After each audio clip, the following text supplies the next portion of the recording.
Hi, it's Fias Taro. Hello, Gemini placements.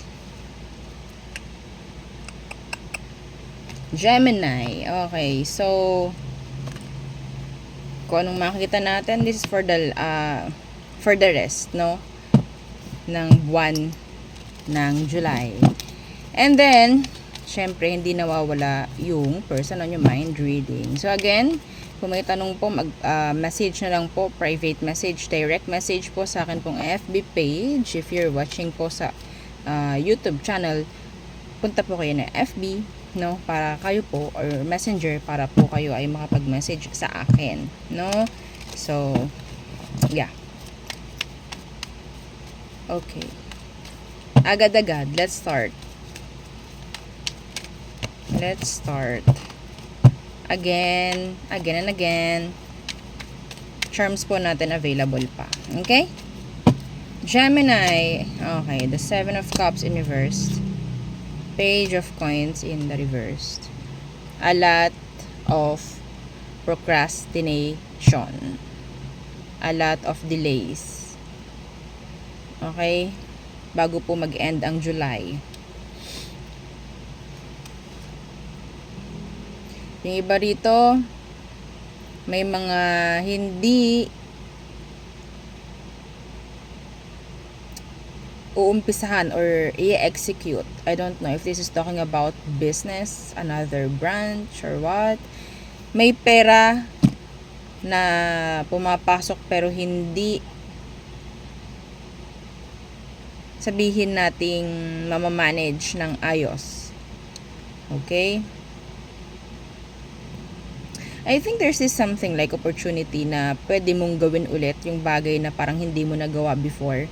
And I don't know kung iba yung aatupagin mo or yung uunahin mo. No, instead na ito sana, pero hindi. Iba yung gagawin, iba yung paglalaanan. Okay? That could be in general. What else? 9 of Wands in reversed with the Devil. Pagod. Saan ka napapagod? See? Strength na naka-reversed. Anong meron dito? Something is bothering you, Gemini. What's bothering you? Family? 2 of Coins is here. I don't know. Some of you, meron kayong mga blockages. At yun yung nakakapagbigay ng katoksikan sa energy mo. Imbes na mag-focus ka, kunyari, sa pamilya mo or sa pamimera mo, merong mga negative energy surrounding you. Okay? Avoid a one-night stand with a fire sign and with a Capricorn. Okay?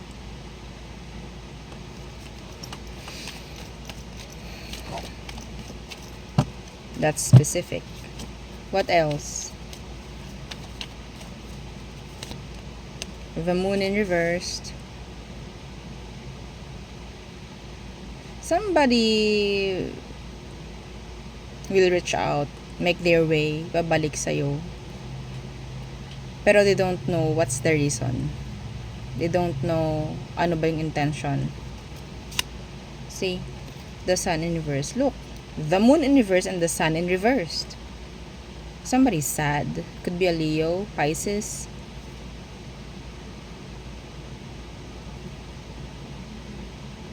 Grabe. I'm hearing a lot of emotions. Feeling a lot of emotions dito.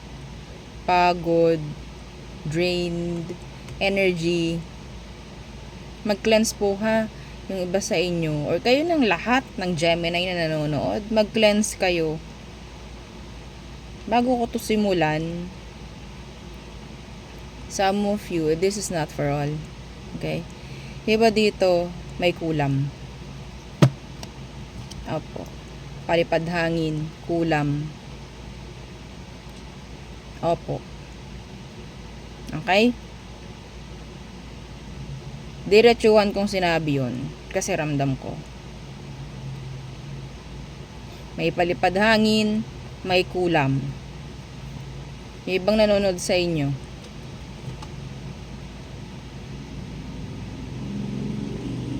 You're not okay.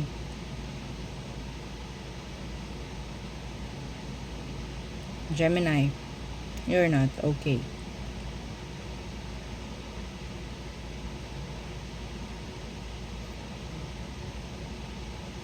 A lot of things holding you back.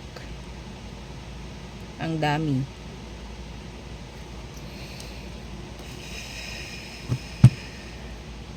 Yeah. Empress in reverse, no improvement, no progress. Nawawalan ka ng parang motivation in life. Bumangon sa umaga, so tiring. Patingin kayo. Patingin yung iba sa inyo, yung parang feeling nyo na kapag check ka na sa doktor, wala namang nakita, pero there's this like physical na mga lumalabas sa katawan nyo or what, no? Okay?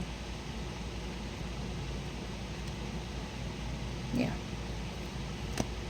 Anyway.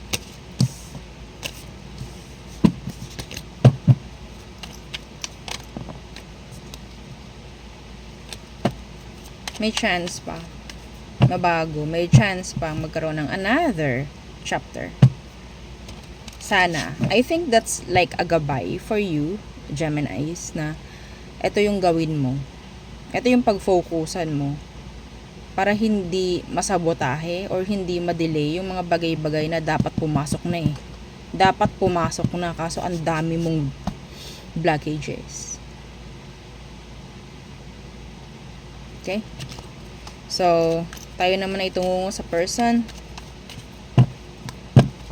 Person on your mind. So, anong meron sa inyo, Gemini? Anong situation nyo? 5 of coins. So, may nang iwan. May naiwan. King of coins in reverse. Okay. So, somebody pwedeng hindi nagiging okay pagdating po sa mga responsibilities. Some of you, merong mga tinalikuran dito. Responsibilities. Okay? Yeah, anak. Yan. Okay? So, somebody is acting like siya lang yung importante. So, nagkakaroon ng one-sidedness dito sa connection. Okay? Masyadong mahirap, masyadong nakakapagod. Somebody is like chasing. Always chasing. And then the other is like running. Parang ganyan. So, kasi it's like all about themselves. Like, self-centered. Ako lang. Some of you, meron ditong mga bisyo na nakakasira sa connection nyo. In general, bisyo. Okay? Kung ano man yan na hindi tama, hindi dapat, tas pinagpapatuloy pa, pwedeng meron dito.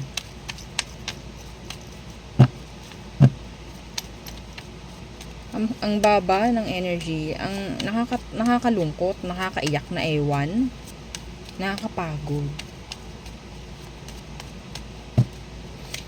Hindi ko na titingnan emosyon nito. Hindi na po. Wala tong emosyon para sa'yo. Wala itong pakialam, wala itong concern, kung ano man. What is their next action?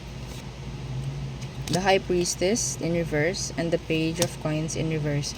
4 of Wands in reverse. So, actually, like, open sila pagdating sa komunikasyon, pakikipag-uusap, mga ganyan. Pero, hindi mapapag-usapan yung mga bagay-bagay na mga kailangan pag-usapan eh. Okay, 4 of Wands is here in reverse. If there's this separation, yeah, magpapatuloy yung separation pa rin, still. Okay?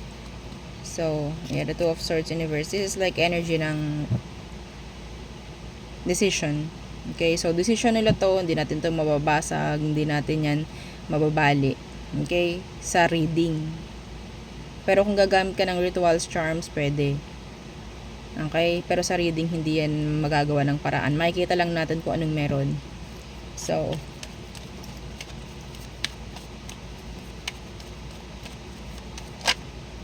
Yeah, Queen of Cups in reverse, Three of Swords. Actually, magpapatuloy yung pain, yung pag-chase, yung pangungulila, yung pagmamakaawa mo sa sitwasyon. Okay? I need to cleanse after this. What else? Situation ng mga Gemini.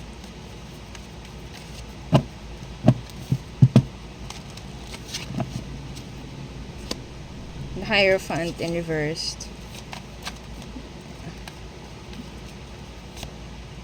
Four of Coins in the reversed. So, merong binitawang commitment. Like, merong lumabas sa commitment or merong naging non-committal. Okay? There's, yeah, non-committal. Some of you, there's this no label connection. Okay? So, ano bang emosyon talaga nitong taong to? Bakit ganyan? Bakit mas pinipili niyang ganyan? Open relationship. What is their intention? What is their emotion for you? King of Cups. And the Ten of Wands in reverse. They need you, they love you, pero they're not ready, or they're not sure. Okay? We have here the Three of Pentacles. I don't know if there's this energy of third party. Yeah, the Four of Wands na naka-reversed. I don't know. May chance kasi na itong taong ito is hindi pa ready talaga na mag-commit. No, hindi pa ready na talagang pumasok sa masasabing relasyon. Pero I think, yeah, your person loves you. Okay, they love you. May ganun eh, like, yes, I can stay dito sa connection pero I can't commit, or hindi ko pa kaya mag-settle down, pero andun yung love. Okay? Anyway. Yeah, reality check. Tingnan natin ano bang meron next action niya ngayong July. Ten of Swords. Lovers. There's changes. Pwedeng magkaroon po ng pag-level up, no? Dito sa connection na to. Nawa. Claim it. Eto, maganda tong reading na to na nasa huli. Yeah, kahit sabihin natin hindi pa sila ganun ka-ready sa umpisa, pero eventually, makikita niya eh. No, yung kahalagahan nitong connection na to, and then yeah, may energy po ng pag-level up, progress. Yeah, this is decision. Okay? So, yeah. That's good. That is good. Nagiging open ka rin. Kailangan din talaga ng pagkakaintindihan. Nakita natin yung Three of Pentacles, no? So, that is cooperation. Understanding. Parang ganyan. Nawa, walang third party na involved. Okay? Pero kung meron man, sana nga gawin muna yung mga legal process or what. Okay? So, yeah. Yun ang aking reading for you. Hindi ko alam kung binasa ko ba yung all signs. Parang hindi. Oo. So, the rest, hindi ko na rin gagawin. Pero, sa ibang video, yes, nandun yung all signs, no? Like, Aries through Pisces. So, yeah, yun ang aking reading for you. Gemini placements. Again, please, don't forget to like, share, and subscribe, and follow our every page. And sa nating YouTube channel, nasa description box below. Again, thank you. Goodbye.